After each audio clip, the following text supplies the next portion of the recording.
There's a certain kind of silence that only those who grew up too fast can understand, the silence that comes from carrying responsibilities too heavy for small shoulders, from learning to smile when you wanted to cry, from becoming the caretaker before you ever got the chance to be cared for.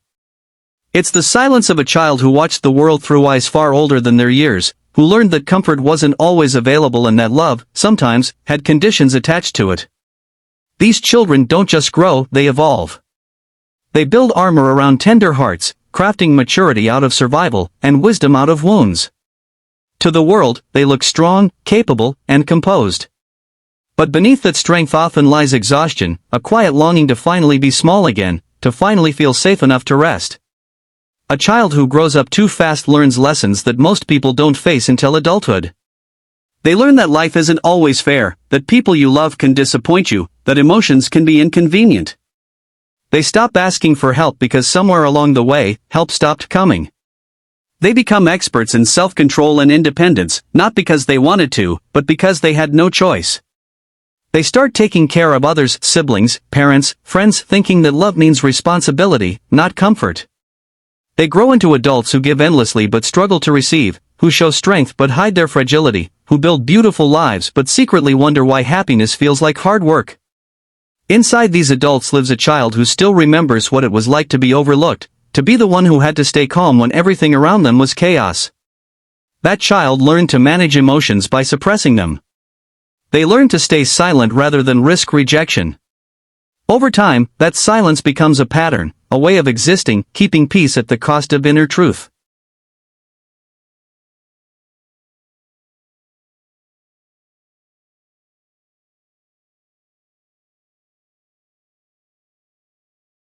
You feel guilty for wanting space, guilty for feeling tired, guilty for needing the same compassion you freely give.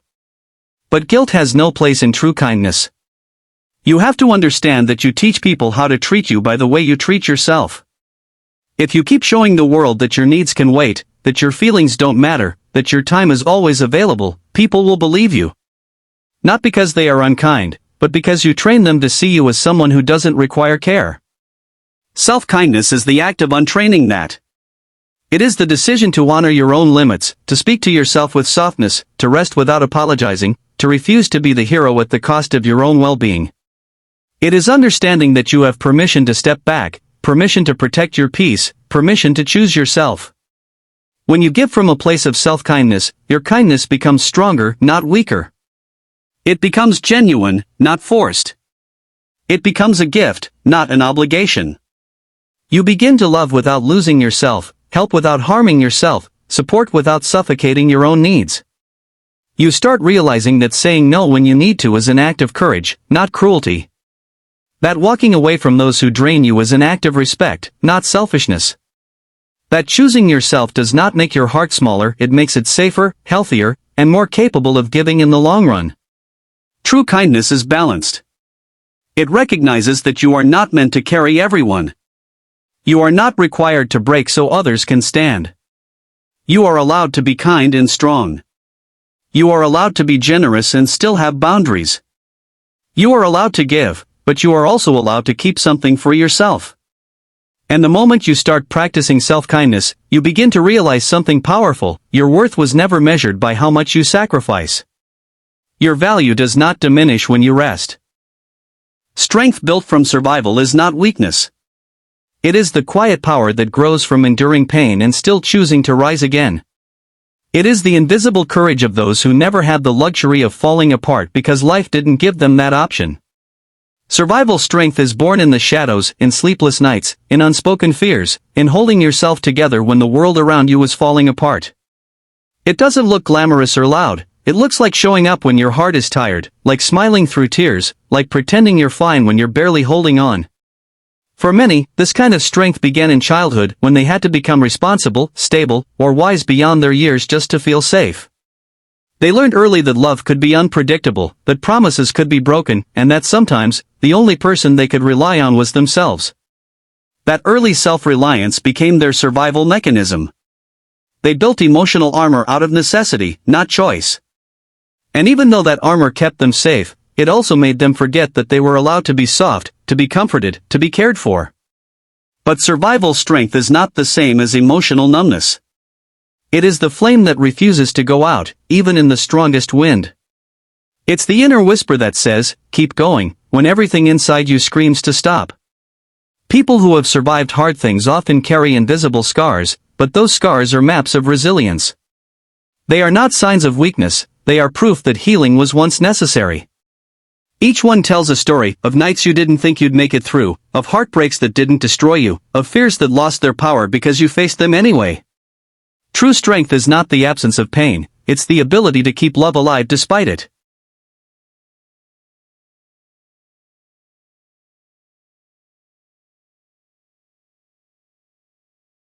When you begin to set boundaries, something shifts inside you. Stress decreases. Resentment fades. You stop feeling used. You stop feeling invisible. You stop living your life based on what others expect and start living based on what you actually need. You become more confident in your voice, more grounded in your emotions, more aware of your limits. And the beautiful part is that your kindness becomes stronger, not weaker.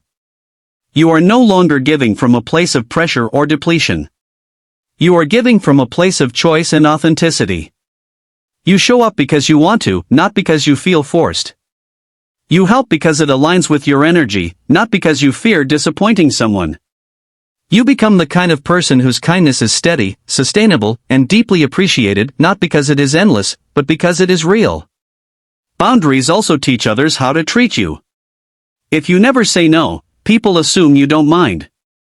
If you never express your needs, people assume you don't have any. If you allow yourself to be stretched thin, people assume you are built to endure everything. But when you start speaking up, when you start honoring what your mind and body are telling you, the world adjusts. People learn.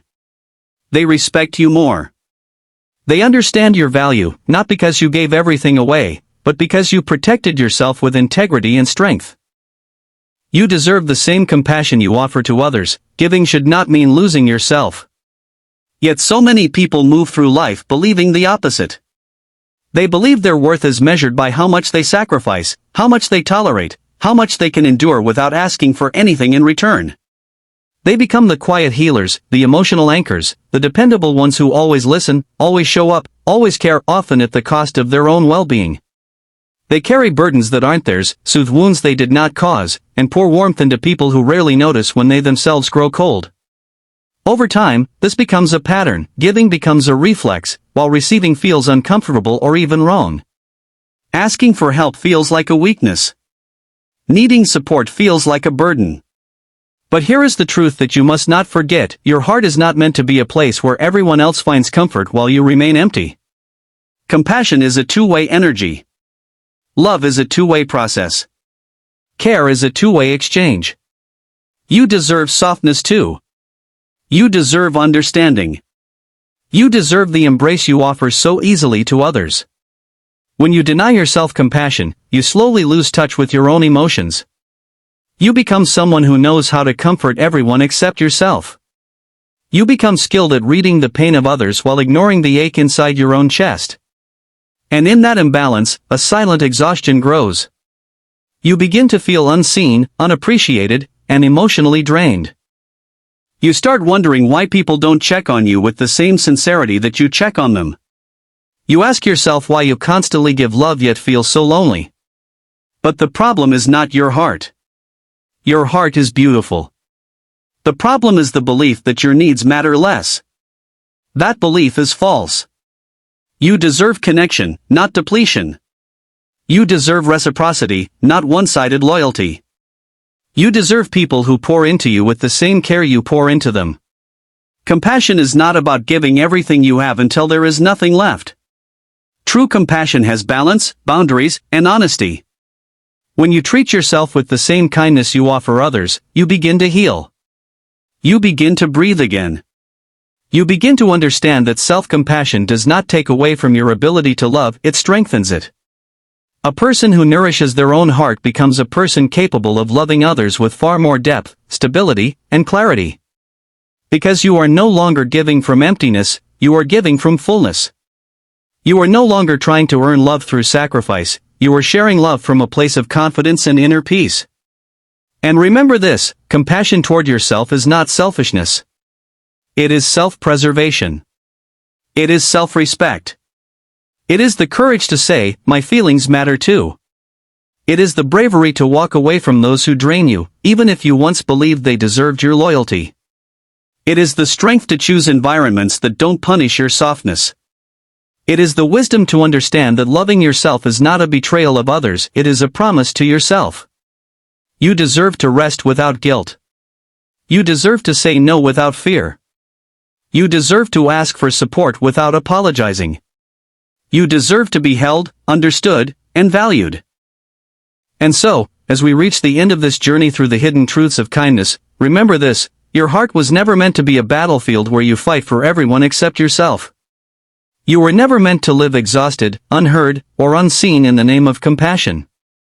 Kindness is powerful, but only when it nourishes you as much as it comforts others. You are allowed to protect your energy, to choose peace over pressure, to build a life where your softness is respected instead of used. The world needs your empathy, your gentleness, your ability to understand what others cannot express, but it also needs you whole. It needs you standing, not breaking. It needs you shining, not dimming to keep others warm. So carry your kindness proudly, but carry it with wisdom. Give love, but keep some for yourself. Show up for others, but don't disappear in the process. Let your heart stay open, but let it be protected. Because the strongest form of kindness is the kind that includes you. And the most beautiful version of you is the one who gives without losing, loves without breaking, and walks forward knowing, you deserve care too, and your heart matters just as much as anyone else's.